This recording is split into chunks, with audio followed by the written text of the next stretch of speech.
بسم اللہ الرحمن الرحیم الحمد للہ رب العالمین والعاقبۃ للمتقین ولا عدوان الا علی الظالمین والصلاة والسلام علی سید الانبیاء والمرسلین سیدنا محمد صلی اللہ علیہ وآلہ ورضی عن اصحابہ وسائر الصالحین التابعین لهم بإحسان الی یوم الدین وبعد۔ آج کی جو ہماری نشست ہے وہ انشاءاللہ ایک نئے موضوع پر ہے جو کہ ہوگا مشروعیت البحث فی علم الکلام یا مشروعیت البحث فی علم الکلام، یعنی کہ اس علم کلام کو پڑھنے کا شریعت میں حکم کیا ہے۔ یہ ہمیں یاد ہوگا، آپ کو یاد ہوگا کہ جب ہم نے کانسیپچول پیراڈائم ڈسکس کیے تھے تو ہم نے 10 جو چیزیں گنوائی تھی، اس میں سے ایک چیز یہ بھی ہے کہ شارع کا حکم کسی بھی علم کو حاصل کرنے کے بارے میں شارع کے کیا حکم ہے اس کے متعلق۔ اس کی وجہ یہ ہے کہ جو مسلمان ہیں اس سے یہ مطالبہ کہ ہوتا ہے اللہ تعالیٰ کا کہ وہ اپنا جو وقت ہے وہ ضائع نہیں کرے گا، اور وقت کی قیمت مسلمان کے نزدیک بہت اہم ہے۔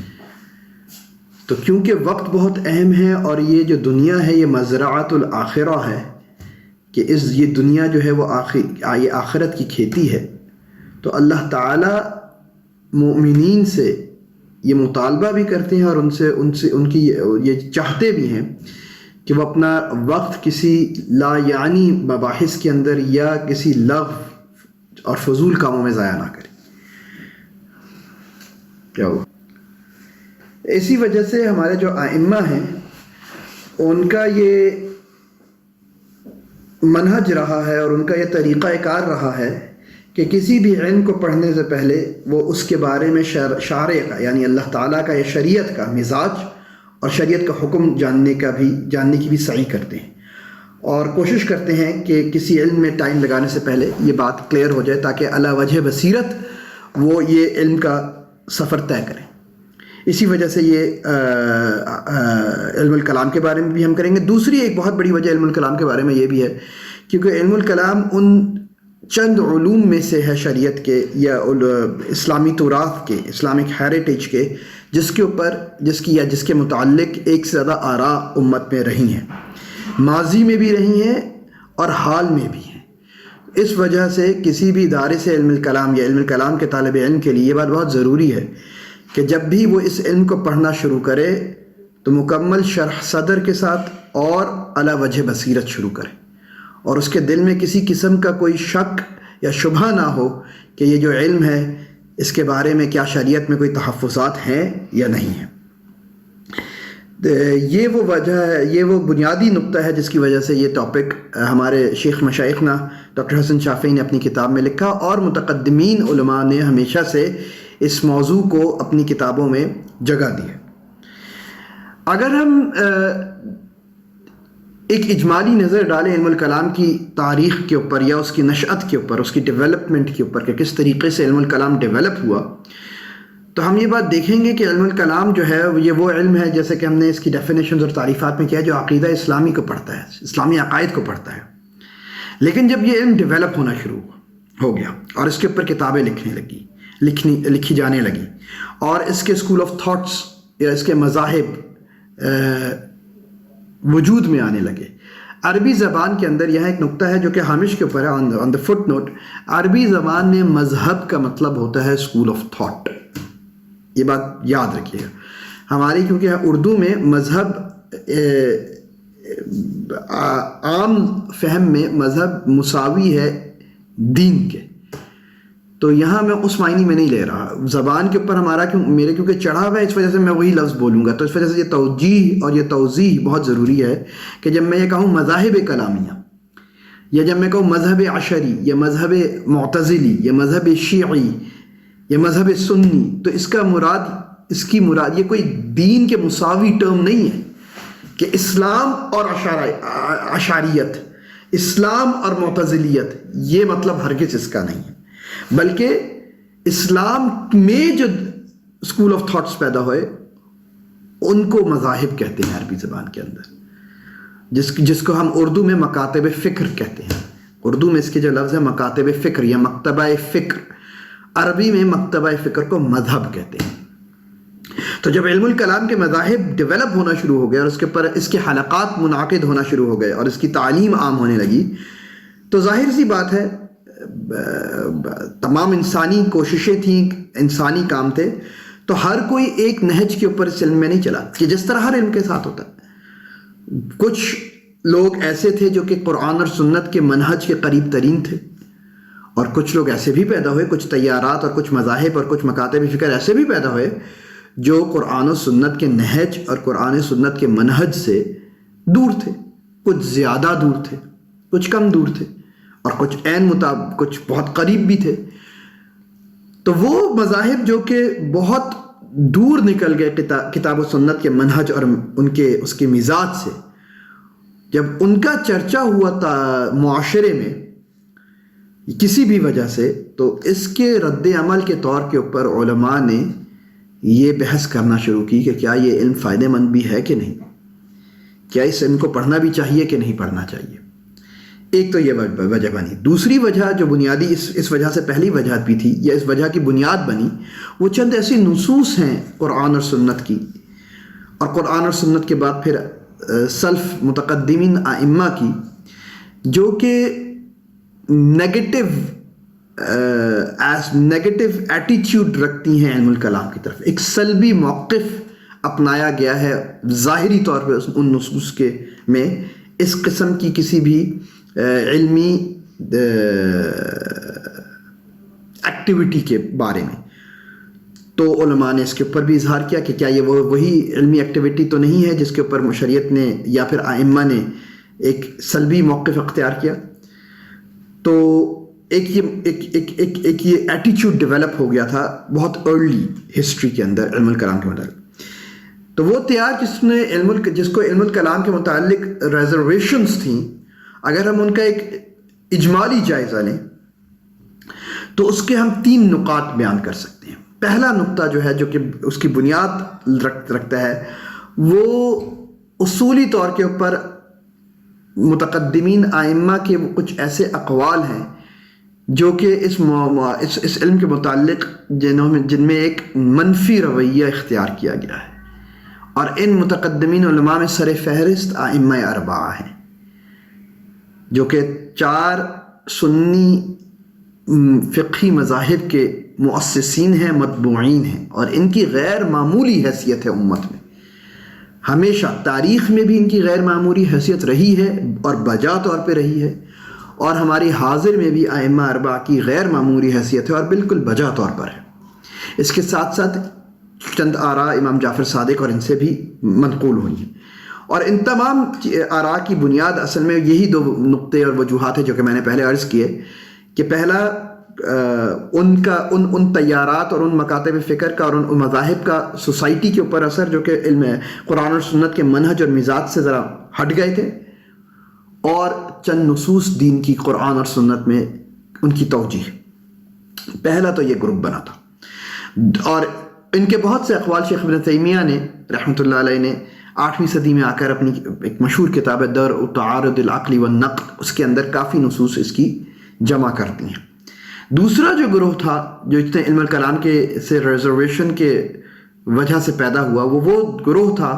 فقہاء اور محدثین کا، جو کہ محافظین کہلاتے ہیں. محافظین، فقہاء اور محدثین. دیکھیے ہمیشہ سے یہ طبیعت انسانی بشر کی طبیعت ہے کہ چند لوگوں کا مزاج جو ہوگا وہ تھوڑا سا احتیاط پسند ہوگا، اور چند لوگوں کا مزاج کمپرومائز احتیاط نہیں کرتے، وہ کمپرومائز نہیں کرتے لیکن وہ نڈر ہوتے ہیں. ان دونوں علماء میں ایک بات کامن ہے، اور وہ بنیادی اہمیت کی بات ہے، اور وہ ہے کہ یہ دونوں علماء علمی حیثیت میں کمپرومائز نہیں کرتے. مطلب جو علماء یا جو مکتبہ فکر یا جو گروہ علماء کا احتیاط پسند ہے، وہ علماء کا گروہ ہے. وہ میڈیوکر لوگ نہیں ہیں، وہ میڈیوکر سکالرز نہیں ہیں، وہ علماء حقیقیین ہیں، راسب فی العلم ہیں، ان کی سبق القدم ہے علم کے اندر، وہ عام لوگ نہیں ہیں. میں میڈیوکر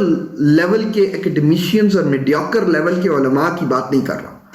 یا واعظین کی بات نہیں کر رہا کہ ہر دوسرا بندہ جو مشہور ہو جائے دین کے نام کے اوپر اس کو علماء کی صف میں کھڑا کر دیا جاتا ہے ہمارے زمانے کے اندر. میں ان لوگوں کی بات نہیں کر رہا, نہ میں ریلیجیس انٹرٹینرز کی بات کر رہا ہوں کہ جو کسی نہ کسی وجہ سے مشہور ہو گئے مذہب کے نام کی وجہ سے. ان لوگوں کی بات نہیں کر رہا. میں ان لوگوں کی بات کر رہا ہوں جن کے علم کی پختگی ان کے ایک ایک لفظ اور ان کے ایک ایک قول سے ٹپکتی اور ظاہر ہوتی ہے. جن کے علم کی پختگی چاہنے والوں نے اور ان سے اختلاف کرنے والوں نے دونوں نے مانی, اور کوئی مجاملت کے اندر ان کو سر آنکھوں پر نہیں بٹھا لیا. وہ لوگ, ان کی بات نہیں کر رہا میں ان لوگوں کی. تو یہ بات یاد رکھیے گا کہ جب محافظین, اور ہمارے یہاں اب پرابلم یہ ہو گئی ہے اور تاریخ میں بھی یہ رہی ہے کہ ہر وہ بندہ جو کہ احتیاط پسند ہے اس کو عالم کی صف میں کھڑا کر دیتا. نہیں, احتیاط پسند عوام الناس بھی ہو سکتے, میڈیوکر بندہ بھی ہو سکتا ہے. احتیاط علم کے اوپر, نڈر پن علم کے اوپر, نڈر پن جہالت کے اوپر نہیں کہہ رہا میں کہ آپ یہ کہیے کہ میں نڈر ہوں کیونکہ فلاں فلاں امام نڈر تھا. ابن تیمیہ بہت نڈر بندے تھے تو میں بھی نڈر ہوں. ابن تیمیہ کی جو نڈر پن تھا اس کے لیے لازمی جو انگریڈینٹ ہے وہ پہلے ابن تیمیہ کا علم تو حاصل کرے, اتنی اس لیول پر تو آئے جو لیول ابن تیمیہ کا تھا. ابن تیمیہ کے عشر عشیر میں بھی آپ 10ویں حصے کے 10ویں حصے پر بھی پہنچ نہیں رہے آپ, اور آپ کو بے باقی ابن تیمیہ کی چاہیے. تو اگر اس حالت کے ساتھ ابن تیمیہ کی یا ابن حزم کی بے باقی آپ کے اندر آئے گی تو وہ نری بدتمیزی اور صرف بے ادبی ہوتی ہے اور کچھ نہیں ہوتا. اور آج کل اس کا مظاہرہ کھل کر ہمارے سامنے موجود ہے کہ ابن تیمیہ اور ابن حزم کی بے باقی ابن تیمیہ اور ابن حزم کے رتبے تک پہنچے بغیر جب آتی ہے تو وہ بدتمیزی, بے ادبی اور جہالت ہوتی. تو یہ دو جو آپ دیکھ لیجئے, امام احمد اور امام کرابیسی رحمۃ اللہ علیہ. امام احمد سے ہر کوئی امام ہے, صاحب مذہب, مطبوع امام ہے, اور امام کرابیسی صاحب ناقل مذہب. امام شافعی رحمۃ اللہ علیہ کا جو مذہب قدیم ہے اس کے بڑے روات میں سے ایک روات امام کرابیسی رحمۃ اللہ علیہ ہیں, ثقہ, حجت فی الحدیث. لیکن دیکھ لیجیے دو بالکل مختلف رویے. امام احمد کا محافظ ایک احتیاط پسند رویہ, امام کرابیسی کا حق گوئی کا رویہ, لیکن علم کے اوپر دونوں علم میں امام محاسبی, حارث المحاسبی رحمۃ اللہ علیہ اور امام احمد کے درمیان جو ہوا. تو یہ وہ بات کر رہا ہوں, یہ وہ علماء جو کہ احتیاط پسند ہیں لیکن اصل میں علماء ہیں, اصل میں علماء ہیں. یہ میں بار بار اس کے اوپر اس لیے زور دے رہا ہوں کیونکہ آج جس دور کے اندر میں آپ سے بات کر رہا ہوں اس دور میں ایک سب سے بڑا مسئلہ ہی یہی ہے کہ ہم لوگ ایک ایکیڈیمک یا انٹلیکچوئل کیوس کے اندر ہیں, اور ہمیں یہی نہیں بات پتا کہ علم کیا ہے اور بے علمی کیا ہے, حق گوئی کیا ہے اور بدتمیزی اور بد تہذیبی کیا ہے. اسی میں ہم تفریق نہیں کر پا رہے. اس وجہ سے میں بار بار اس بات کے اوپر زور دے رہا ہوں کہ یہ وہ گروہ ہیں جو واقعی میں علماء کے تھے, یا میڈیوکر لوگ نہیں ہیں یہ لوگ کیونکہ ابھی جن کا میں ذکر کر رہا ہوں. IMR پہلا وہ, پھر ایک ڈیولپمنٹ ہوئی اس مکتبہ فکر کے اندر, یا اس تیار کے اندر, یا اس اسکول آف تھاٹ کے اندر,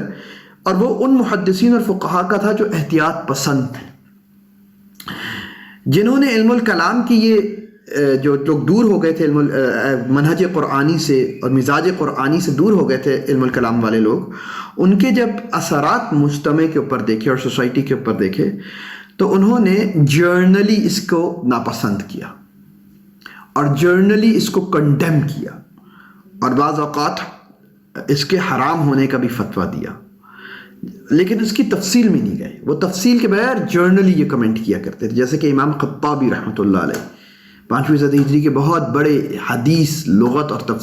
تفسیر کے امام، اپنی کتاب غنیہ میں انہوں نے یہ موقف اختیار کیا. اسی طرح بہت بڑے امام حدیث کے اور لغت کے امام ابن قتیبہ رحمۃ اللہ علیہ، جن کی مشہور کتاب تأویل مختلف الحدیث، اس میں امام ابن قتیبہ رحمۃ اللہ علیہ نے یہ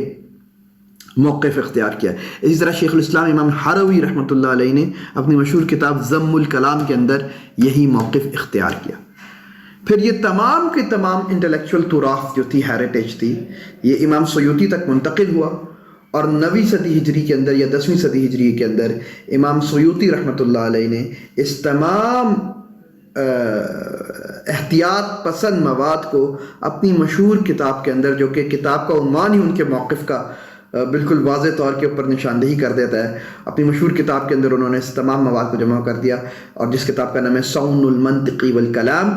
عن فنی المنطق والکلام. صون المنطق والکلام، صون کا مطلب ہوتا ہے حفاظت کرنا، سانا یا سونو سے مطلب ہوتا ہے کہ حفاظت کرنا، پروٹیکٹ کرنا. کس چیز کو پروٹیکٹ کر رہے ہیں امام سیوطی رحمۃ اللہ علیہ؟ المنطق والکلام، آپ کی زبان کو اور آپ کی عقل کو پروٹیکٹ کر رہے ہیں امام سیوطی رحمۃ اللہ علیہ اس کتاب کے اندر. کس چیز سے پروٹیکٹ کر رہے ہیں؟ عن فنی المنطق والکلام، ان دو علوم سے، منطق اور کلام سے. مطلب آپ کی منطق کو علم منطق سے بچا رہے ہیں اور آپ کے کلام کو علم کلام سے بچا رہے ہیں. تو یہ انہوں نے پھر کتاب لکھی جس میں وہ تمام احتیاطی علماء کی آراء کو امام سیوطی رحمۃ اللہ علیہ نے جمع کر دیا، اور یہ کتاب چھپتی ہے، متداول ہے، مشہور کتاب ہے. اس تیار کی یا اس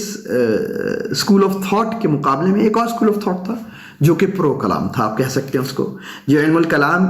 کی اہمیت کو جانتے ہوئے اور اس کے موضوع کو جانتے ہوئے اور اس بات کا ادراک رکھتے ہوئے کہ ہر علم میں لغزشیں پیدا ہو جاتی ہیں، ہر علم میں گمراہیاں داخل ہو جاتی ہیں، ہر علم کو صحیح اور غلط طریقے سے استعمال کیا جا سکتا ہے، ہر علم میں بدعت اور سنت کی تفریق ہو سکتی ہے، غلطی اور ثواب کا پہلو موجود ہوتا ہے. اسی طرح علم الکلام میں بھی ہے. تو کسی علم کی غلطیوں کی وجہ سے پورے علم کو اس طریقے سے پینٹ نہیں کرنا چاہیے. یہ دوسرا موقف تھا علماء کا، دوسرا گروہ تھا علماء کا، جن کو میں نے کہا ہے کہ یہ وہ علماء تھے جو کہ احتیاط کو کمپرومائز نہیں کرتے تھے،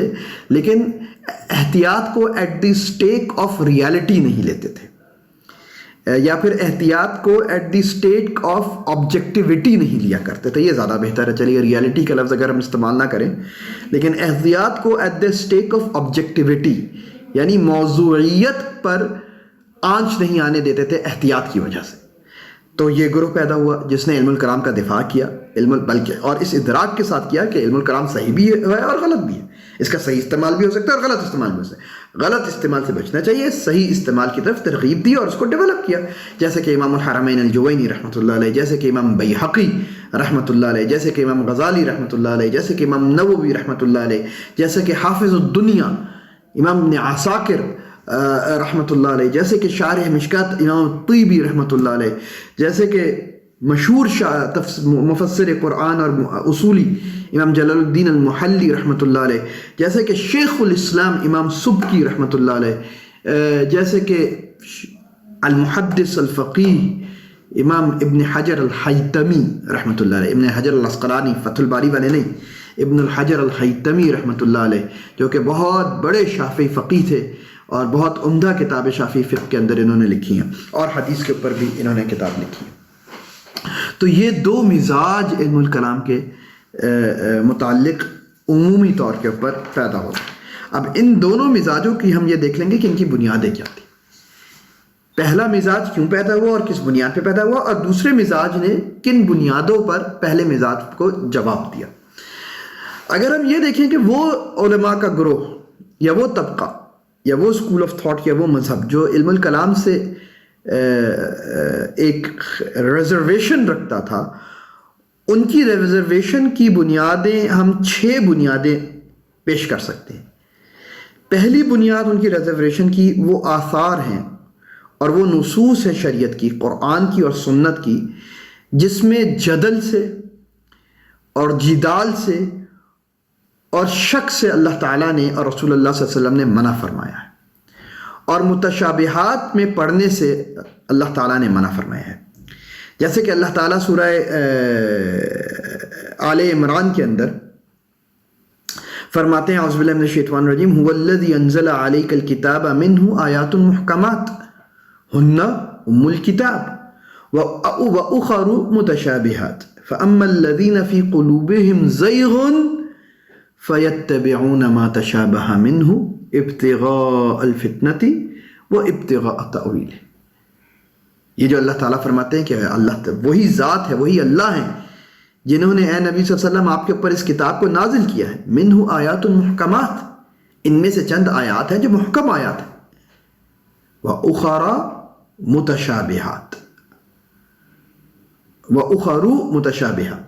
اور چند دوسری آیات ایسی ہیں جو کہ متشابہات آیات جو واضح نہیں ہیں، متشابہ ہیں. اب دیکھیں یہ ہے استشہاد کا موضع جدھر سے استشہاد کرتے ہیں. فَأَمَّا الَّذِينَ فِي قُلُوبِهِمْ زَيْغٌ، وہ لوگ جن کے دلوں میں ٹیڑھ ہے، جن کی نیتیں ٹھیک نہیں ہیں، جو کہ ٹھیک لوگ نہیں ہیں، وہ کیا ان کا رویہ کیا ہے؟ فَيَتَّبِعُونَ مَا تَشَابَهَ مِنْهُ، تو وہ محکمات کو چھوڑ کر جو ہن ام الکتاب، جو کتاب کا اوور ویلمنگ میجورٹی حصہ ہے، اللہ تعالیٰ کہہ رہے ہیں کہ کتاب کا میجورٹی حصہ محکم آیات کے اوپر ہے. ان میجورٹی حصے کو 80% کو یا 70% آیات کو یا 90% آیات کو یا 85% آیات کو چھوڑ کر 20, 15, 10% آیات کے پیچھے پڑ جاتے ہیں کہ ان کے مطلب بتاؤ بھائی ہمیں. یہ 10% یا 5% آیات کا 90 یا 95 یا فیصد آیات کے سامنے کیا وہ مقابلہ؟ لیکن وہ ان 95% کو چھوڑ کے ان 5% کے پیچھے یا 10% کے پیچھے پڑے ہوتے ہیں. یہ ان کے دلوں کے ٹیڑھ کی نشانی. تو وہ ائمہ یہ سمجھے کہ علم الکلام یہی کر رہا ہے کہ علم الکلام نے ان موضوعات کو چھیڑ دیا جو کہ متشابہات میں سے تھے، جیسے کہ تقدیر کا مسئلہ، جیسے کہ اللہ کی ذات کا مسئلہ، اور علم الکلام اس پہ بحث و مباحثے کرنے لگ گیا. تو یہ ان لوگوں کے طریقہ کار ہے جن کے دلوں میں ٹیڑھ ہوتا ہے، یہ ایسی چیز. تو ان آیات کی بنیاد، جیسے کہ رسول اللہ صلی اللہ علیہ وسلم نے طبرانی کے اندر حدیث ہے کہ رسول اللہ صلی اللہ علیہ وسلم نے فرمایا ذروا المراء لقلت خیرہ، کہ جدل کو اور مناظرے کو چھوڑ دو، بے شک تم حق پر ہو، یا پھر کیونکہ اس کے اندر خیر بہت کم ہے. رسول اللہ صلی اللہ علیہ وسلم نے جدل کو، جدال کی عمومی طور کے اوپر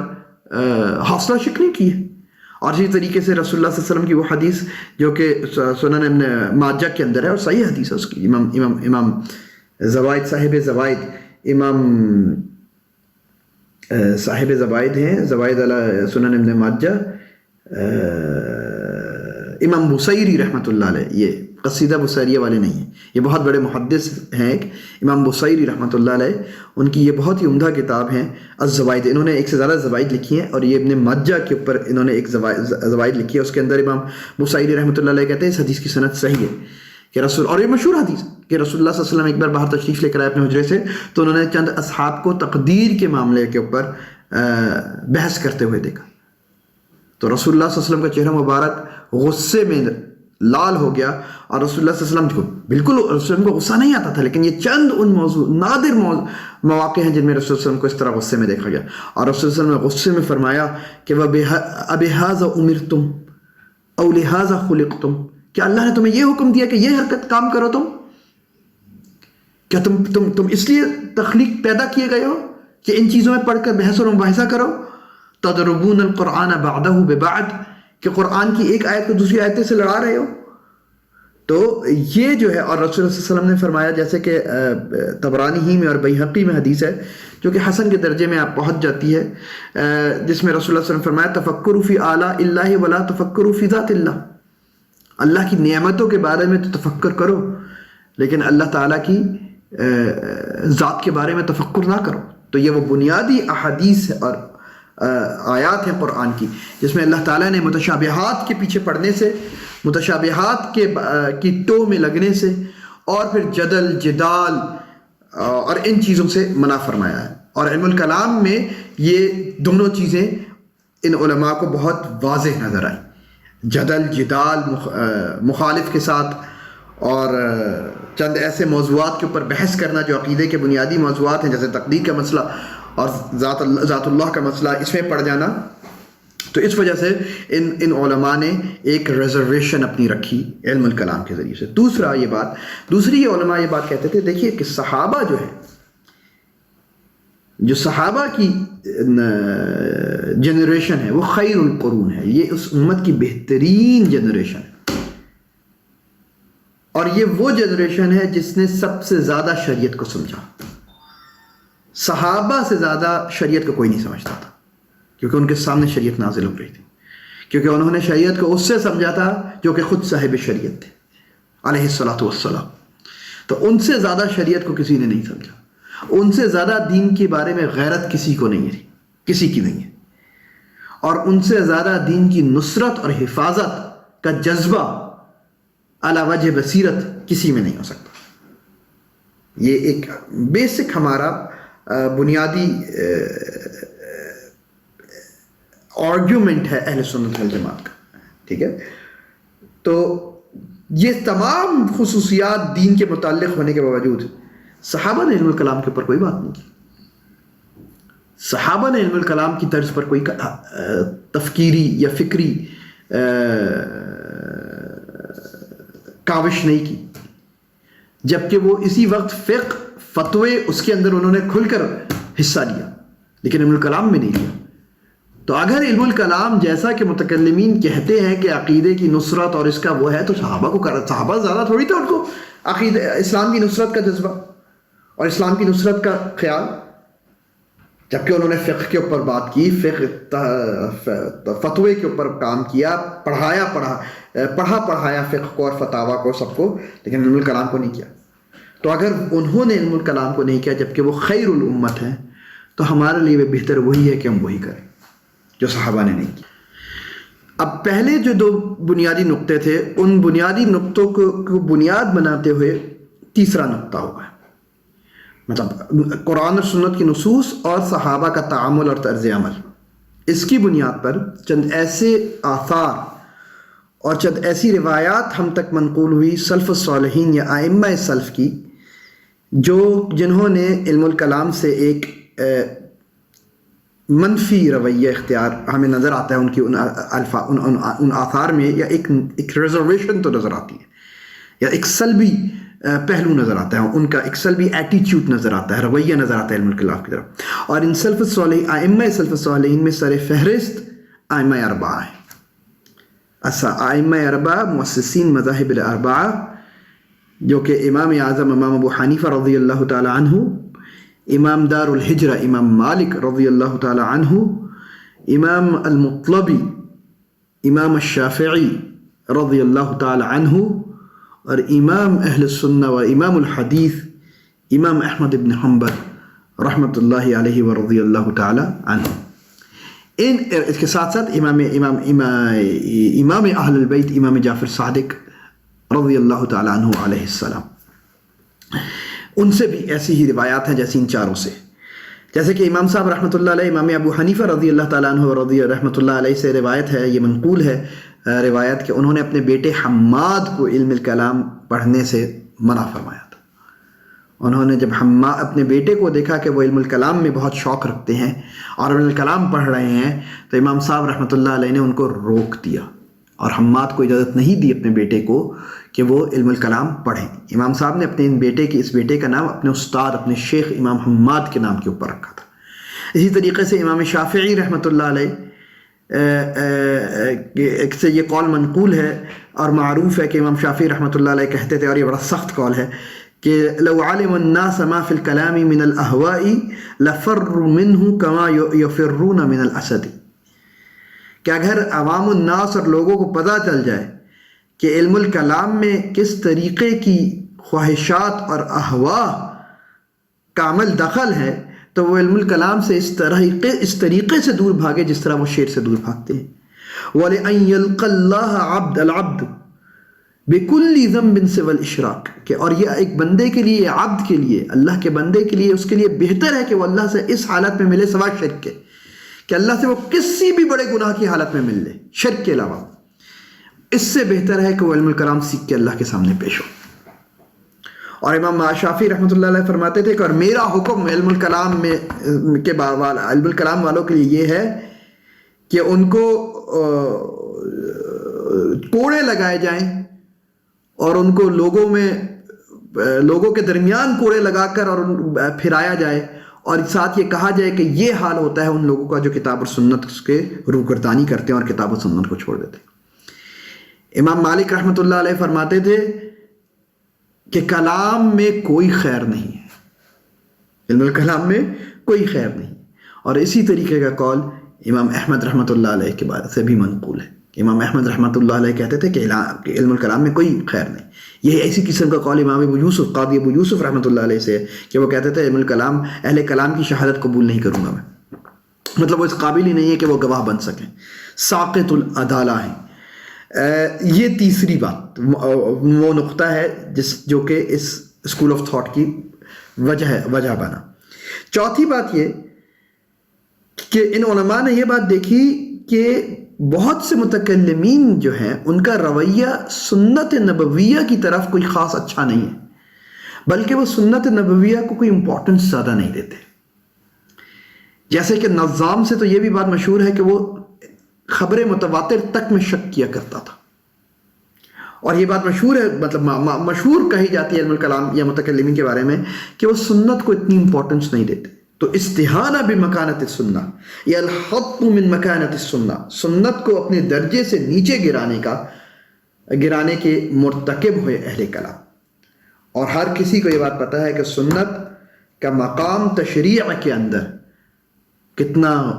امپورٹنٹ، کتنا ضروری، کتنا اہم ہے، اور قرآن سے بالکل اگلا درجہ ہے، اور یہ دوسرے مصدر ہی کو کوئی امپورٹنس نہیں دے رہے متکلمین۔ اس وجہ سے یہ ریزرویشنز اور یہ سلبی ایٹیٹیوڈ ان علماء کے اندر پیدا ہوا۔ یہ چوتھا تھا۔ پانچواں نقطہ کہ وہ یہ کہتے تھے کہ جو اہل کلام ہیں، متکلمین ہیں، ان کی باتوں میں بہت زیادہ یونانی منطق اور فلسفے کی آمیزش ہے، اور کیونکہ یونانی منطق اور یونانی فلسفہ ایک فاسد فکر ہے، ایک فاسد منہج ہے، اور اہل شرک کا منہج اور اہل شرک کی فکر ہے، جو کہ بہت سی جگہوں پر ارائن ممکن ہے قرآن کی جو طریقہ کار ہے فکر سے اس سے متصادم بھی ہے۔ اس وجہ سے علم الکلام صحیح چیز نہیں ہے، کیونکہ اس کے اندر آمیزش ہے بہت زیادہ یونانی فکر کی، یونانی فلسفے کی اور یونانی منطق۔ اس کے اوپر شیخ ابن تیمیہ نے جو ان کی ایک کتابچہ ہے، کتاب النصیحہ، اس کے اندر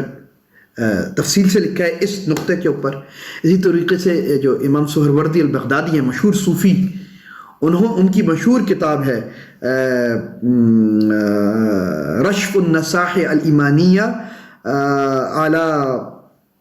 وکشف القباح اليونانیہ۔ اس کے اندر انہوں نے اسی نقطہ کے اوپر بات کی ہے تفصیل سے۔ اسی طرح معاصر مطلب قریب متاخرین میں ایک مشہور یونانی مفکر اور عالم گزرے ہیں ابن وزیر، ان کی کتاب ہے ترجیح اسالیب القرآن علی اسالیب الیونان، اس کے اندر بھی اسی نقطے کے اوپر انہوں نے بات کی ہے۔ چھٹا اور آخری